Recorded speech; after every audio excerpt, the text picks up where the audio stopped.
All right, so it is the end of the day's play. A very, very frustrating day for cricket fans because due to bad light, the players were off. And it was quite an interesting situation of the match at this point of time because Pakistan got some extra bonus runs thanks to that brilliant knock by Mohammad Rizwan. They lost a couple of early wickets, but they couldn't really reach that 300 mark as they aspired to do at the beginning of the Test match. But obviously, it was Mohammad Rizwan. He played really well. And he made that 50, which was quite useful. I've been joined by Monty Panesar once again. Monty, thank you so much for joining us again. Firstly, from a viewer's perspective, I think a lot of fans are really frustrated that we couldn't really get a full day's play. Of course, we saw a bit of rain yesterday and then today as well. Because of bad light, we couldn't really get the full cricket. Yeah, well, yeah, thank you for having me on the show. Yeah, I think it's kind of worked to Pakistan's advantage, not getting 4 days play. I thought they batted quite well, on conditions that, probably did favour, the English bowlers. And that partnership with Babar Azam and Rizwan, they both kind of I kind of showed, I think, the other Pakistani batsmen, especially the top order, like the likes of Azhar Ali. I'm sure he's probably watching that innings and thinking, actually, this is the way I need to apply myself on conditions when the ball is moving. The more time they spend at the crease, the better it will be for especially the young Pakistani batsmen. So I'm glad, that finally one of the senior batsmen kind of batted with maturity and assessed the conditions and applied themselves. And Muhammad Rizwan, there's been a lot of talk around his keeping and how good he was in the previous test behind the stumps, especially when he was keeping up to the stumps when Muhammad Abbas was bowling. So a lot of praise all round for his keeping, but we hadn't really seen that innings from him. And of course, remember before this, there was Sarfraz Ahmed, who was the captain, who was also the keeper. And now it almost seems like the consistent backing is resulting in him performing, because he scored in Australia as well. He made like 90 odd runs in that test in Australia, and now Pakistan really required him to step up, and that's exactly what he did. Yeah, he batted really well, I think, with Babar Azam, and gave him the opportunity to work at the pace of the wicket, at the uneven bounce.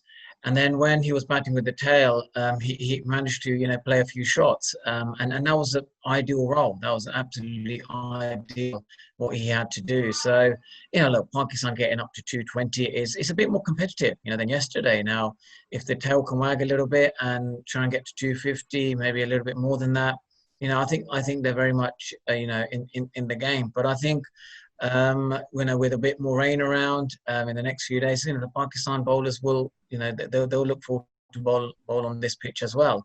And like I said, this is that type of pitch where you bowl that effort ball, it will bounce a bit more than your normal delivery. So they've got to be quite strategic, quite smart. Maybe kiss the deck a few balls, get the ball to swing a little bit, and then bowl that effort ball, and then hopefully, they're able to get some wickets. So that's what this pitch is about. It's slightly slower than Old Trafford, but I think the effort ball, you'll get that extra bounce. I mean, there's plenty in the pitch, because even when, after 70 overs, we saw that the ball was still moving, and, there was plenty in the wicket for the bowlers. So Pakistan is going to take confidence from that.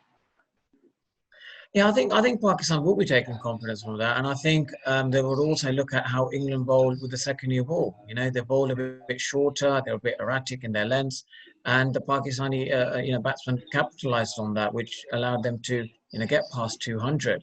So that's something they will look at. They'll think, well, actually, this is a type of pitch where we probably have to look to bowl a little bit fuller, and if anything, we should be thinking, how are we going to get wickets on this pitch? We don't want to be like, when Josh Buttler, Chris Wokes, they got that partnership in the second innings and they let the game drift.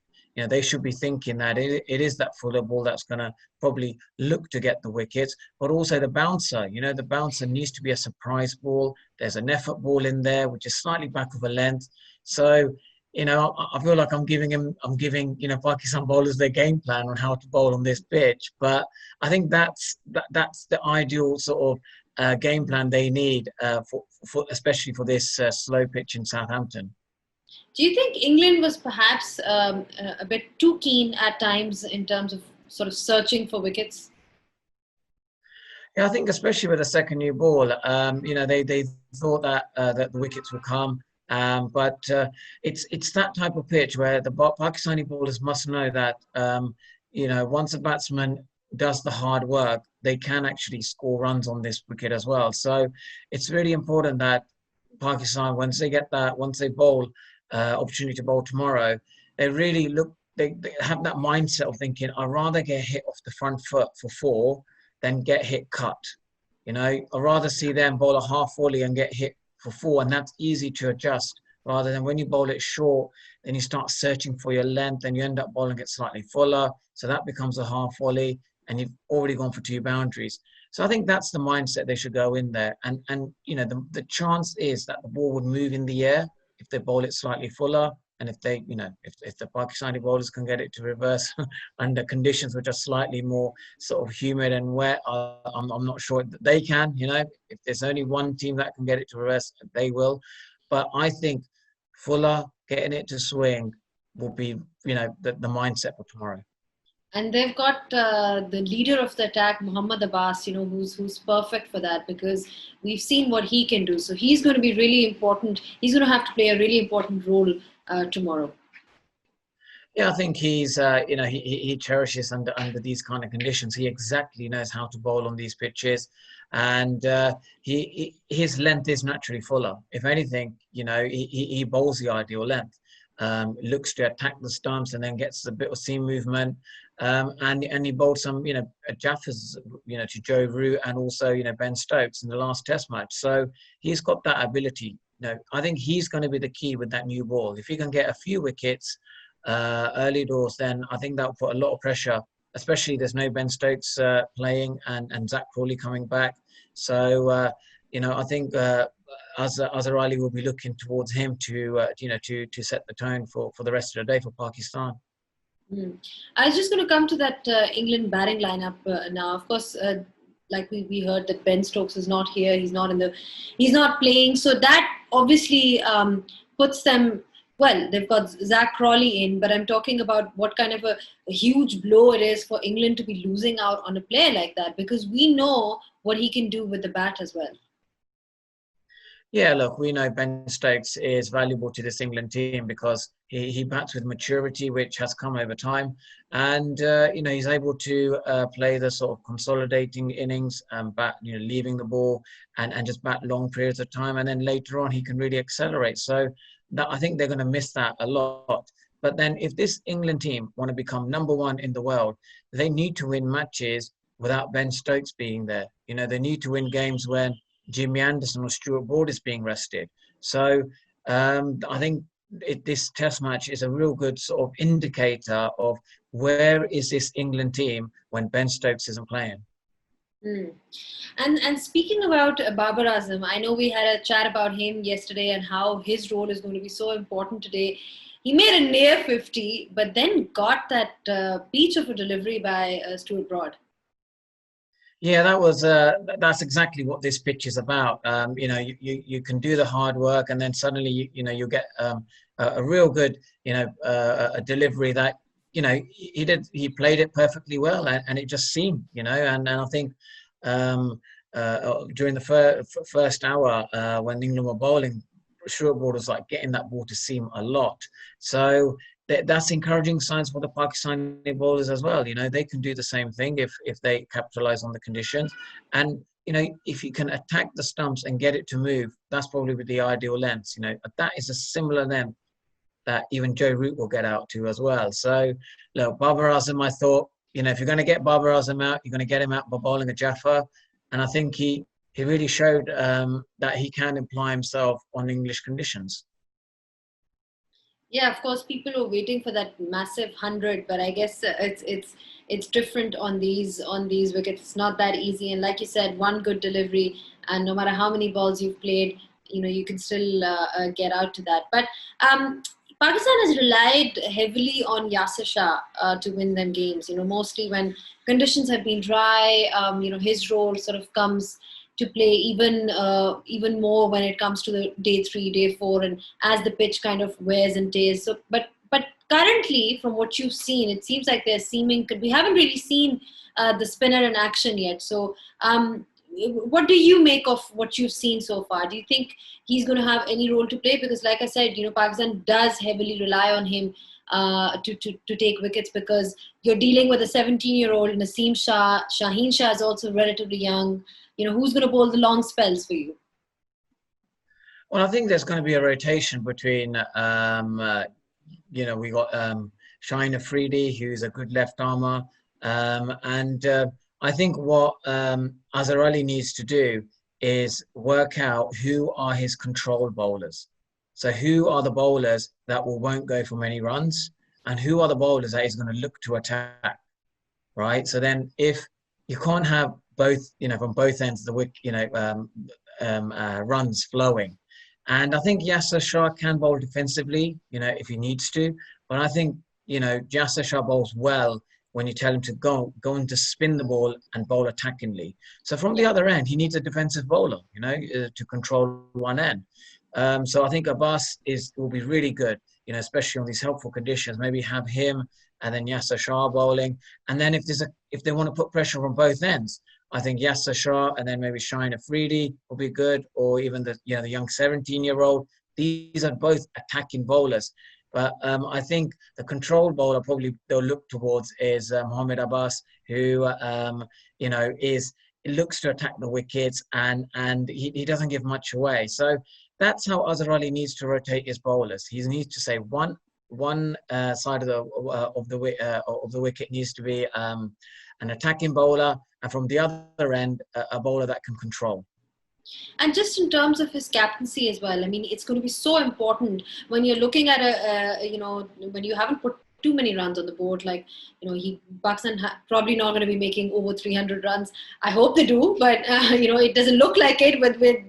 But you never know what happens. But I'm just saying that the likelihood is that they are going to be, bowled out rather quickly tomorrow, even if they add a few runs, because it is just a matter of getting that one wicket. So Azhar Ali's captaincy, that has been under the scrutiny since the last Test match as well, with everything that went on. His batting has also been problematic. So how important is that going to be tomorrow?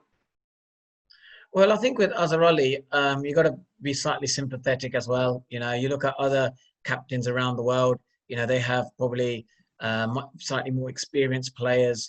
That he can manage. This is a young Pakistan team, and they somehow at Old Trafford they played really good cricket, and they got themselves in a winning position. Now they would learn from that. They would learn, right, next time we're in a winning position, how do we win? And I think the loss is probably more of a learning experience for the whole of this, Pakistan team, and especially the youngsters in this team. They will learn, right, when we're in a winning position, this is how we need to react. How was Azhar Ali emotionally? You can feel that he was, quite sort of, he just wasn't sure, what do I do next? He didn't have a plan, a B or a C plan. He didn't have other sort of, strategies to combat, that partnership with Joss Butler and Chris Wokes. So look, you can't, go so harsh on Azhar Ali. I think he's relatively young, when it comes to, captaincy. Give him a bit of time, but he needs to show improvement as well. You can't, just to see him make the same decisions and you can't think why have you decided to do this or that. So look, it's still another 3 or 4 days to go. Azhar Ali still can, on the field, if he's strategic about his decision making, can turn this game around, in Pakistan's favour. And I'm sure he'll be keen to do so, because we all know, like I've been been under captains, and every person who is captain of their country it is a huge honor for them. They do not want to lose that captaincy. It's like everyone says, it's the best job in cricket for your country. So, I really hope that Azhar Ali can learn from every test match and grow, as a captain. Yeah, we hope so too. The criticism that he's come under has mainly been that he's been rather defensive as a captain, and that's the kind of context that we're having this chat under, because with lesser runs, his captaincy and his decisions, which bowlers he brings on, what kind of fields he sets, that becomes even more important. I mean, one of the things that was spoken about in the previous test was that he really opened up the field when Chris Wokes and Butler were putting the Pakistan attack under pressure. Yeah, because I think he wasn't too sure. Like, this is the difficulty of captaincy. When you look at how Ben Stokes got out, Yasser Shah bowled a slightly short of a length ball, and it's hit him on the glove up chin height. So he was thinking, well, there's a couple of magic balls. That's all I need. If I contain the runs, Yasser Shah bowls a magic delivery, or one of the other bowlers, Shine Afridi, bowled a real, spitting cobra, just back of a length and hit the top of the glove of Ollie Pope. So he was under that impression. The pitch was invariable in bounce, and he thought, well, if I go defensive in field, suddenly we get that magic delivery, and I'm back in the game. And that's the difficulty of captaincy. That's why I think the Pakistan media are slightly harsh on Azhar Ali. He's probably, thinking from the perspective of, that invariable bounce, and just need one. All he needed was a couple of deliveries, and early on in that innings, and they would have been Pakistan's game. But I think he will learn, and he's got a young team. He doesn't have the likes of Shane Warne, Glenn McGrath in his team to captain, or Jimmy Anderson, Stuart Broad. Then, your task is much easier. He's got this young team here, and he's got to get the best out of this team. So, look, he's doing his best job, but also you need the Pakistan media to back him and understand that he doesn't have Wasim Akram Yunus in his team. He doesn't have that quality, but he has a young team that are hungry to learn. Let's give him, until end of this series, if there's a signs of improvement in his captaincy and decision making, at least back Azhar Ali. Right. So they got to stay positive. Everybody needs to stay positive. But parting thoughts. What should be Pakistan's approach tomorrow? I mean, they're coming in, of course, to score a few runs. But what would you say will be a competitive total? And then what should be the approach thereafter? Well, I think Pakistan done, reasonably well. Got to up to 220. At one point, we're thinking 150, 180 all out. Now, if they can get to, let's say, 250, and that I think that'll be quite a good total. And then it's up to this young Pakistani bowling lineup, how they look to capitalize on the conditions tomorrow. I think the forecast is going to be a bit of rain around as well. So as much there was movement for the English bowlers, I'm sure there will be for the Pakistanis, and they've just got to show signs of improvement, and they're learning from each game. And like I said, the second new ball, when the English bowlers bowled a bit shorter, there were a lot of runs, for the Pakistani batsmen to get. So you got to bowl it full, and if look, everyone's watching, Pakistan cricket at the moment. If they're seeing signs of improvement, then absolutely, people would want to back Azhar Ali. So he really needs to show that he does understand how to, use the bowlers and the conditions, and to get the best out of this Pakistan team. Well, we know for sure that it's going to be an exciting day. Hopefully, there's no rain, because that's been an issue that we've seen, from yesterday as well. There was quite a few gaps and pauses in the day's play, and then today, because of bad light, a lot of speculation, a lot of talk around that, whether they should be, umpires should be taking them out, shouldn't be taking the players off. Already so many overs have been lost. But thank you so much for your thoughts, Monty. Let's hope that we get a full game tomorrow, and let's hope that we get a good one.